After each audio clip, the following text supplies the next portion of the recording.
পাথরকুচি পাতায় রয়েছে 10টি রোগের ঔষধ। আপনি জানলে অবাক হয়ে যাবেন। এই গাছগাছালির ভিতরে কিন্তু আল্লাহ তাআলা অনেক শেফা দিয়েছেন, আমরা অনেকেই জানি না। আল্লাহ পাক রব্বুল আলামিন কোনো কিছুই কিন্তু অনর্থক সৃষ্টি করেন। আল্লাহ তাআলা নিজে বলে দিয়েছেন 4 নম্বর পারা 14 নম্বর পৃষ্ঠার 11 নম্বর লাইন সূরা আলে ইমরানের 191 নম্বর আয়াতে আল্লাহ বলছেন, রব্বানা মা খালাকতা হাযা বাতিলা সুবহানাকা ফাকিনা আযাবান নার। আল্লাহ তাআলা দুনিয়াতে অনর্থক কোনো কিছু সৃষ্টি করেন নাই। আল্লাহ তাআলা সবকিছুই মানব জাতির সেবার জন্য সৃষ্টি করেছেন। আর গাছগাছালির ভিতরে কিন্তু অনেক ঔষধ রয়েছে, এটা আমরা অনেকেই জানি না। আগে তো এত বর্তমানে যে চিকিৎসা আছে, আগে কিন্তু এরকম চিকিৎসা ব্যবস্থাপনা ছিল না। তখন মানুষ গাছগাছালি দিয়েই তারা সুস্থ হয়ে যেত। আলহামদুলিল্লাহ, আল্লাহর উপর ভরসা করে এই গাছগাছালি দিয়েই তারা সুস্থ হতো। বিশেষ করে 10টি রোগের ওষুধ রয়েছে এই পাথরকুচি পাতার ভিতরে।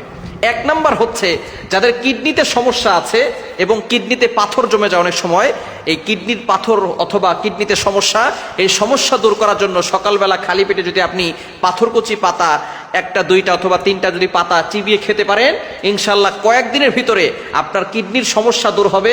কিডনিতে পাথর থাকলে সেই পাথর আস্তে আস্তে করে আল্লাহ পাক রব্বুল আলামিন এই পাতা চিবানো রসের মাধ্যমে আল্লাহ তাআলা সেখান থেকে মুক্তির ব্যবস্থা করে দিবেন।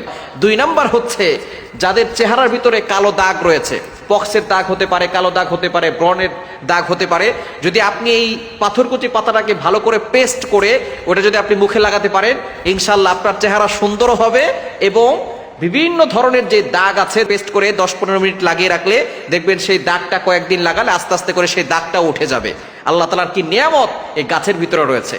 3 নাম্বার হচ্ছে আল্লাহ পাক রব্বুল আলামিন চুলকানি যাদের রয়েছে, চুলকানি থাকলে এই পাথরকুচি পাতাটা যদি ভালো করে পেস্ট করে শরীরে একটু যেখানে যেখানে চুলকানি আছে সেখানে লাগাতে পারেন, ইনশাআল্লাহ চুলকানি ভালো হয়ে যাবে। এবং একটু পানি গরম পানিতে সেদ্ধ করে সেই পানিটা খাবেন, ইনশাআল্লাহ আল্লাহ পাক রব্বুল আলামিন চুলকানি রোগ থেকে আল্লাহ তাআলা আপনাকে হেফাজত করবেন।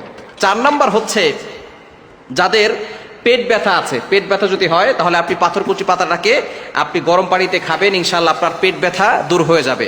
এবং 5 নাম্বার হচ্ছে যাদের আমাশা আছে, আমাশা হলেও আপনি পাথরকুচি পাতাটাকে যদি আপনি খেতে পারেন, চিবিয়ে খেতে পারেন অথবা পানির সাথে গরম পানির সাথে মিশিয়ে খেলে আপনার আমাশা দূর হয়ে যাবে।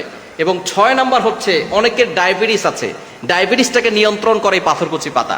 ডায়াবেটিস হচ্ছে এমন একটা রোগ যে রোগের কারণে মানুষ কিন্তু আস্তে আস্তে আরো বড় ধরনের রোগের দিকে ধাপিত হয়ে যায়।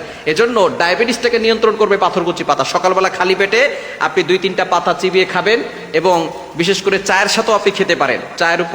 চায়ের ভিতরে আপনি এই পাতাটা দিতে পারেন, দিয়ে সেই চাটা খেলে তার একটু রস আপনার ভিতরে যাবে, দেখবেন আস্তে আস্তে করে ডায়াবেটিসটা আপনার নিয়ন্ত্রণে আসবে। এবং ডায়াবেটিস যাদের, তারা সকালবেলা একটু হাঁটাচলা করার চেষ্টা করবেন, অবশ্যই ফজরের নামাজ করবেন। নামাজের মতো বড় ব্যায়াম আর হতে পারে না।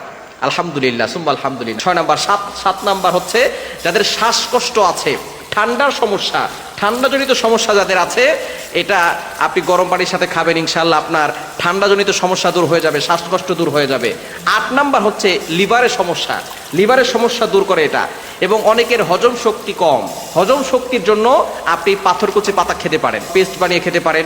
আপনি এটা খাওয়ার পরে ইনশাআল্লাহ দেখবেন আস্তে আস্তে আপনার হজম শক্তি বৃদ্ধি হবে। এবং 10 নম্বরে আপনার রক্ত শূন্যতা আল্লাহ পাক রব্বুল আলামিন এই পাথরকুচি পাতার মাধ্যমে কমিয়ে দিবেন। যাদের রক্ত শূন্যতা আছে পাথরকুচি পাতা খাবেন, ইনশাআল্লাহ আল্লাহ পাক রব্বুল আলামিন আপনাকে শেফা দিবেন।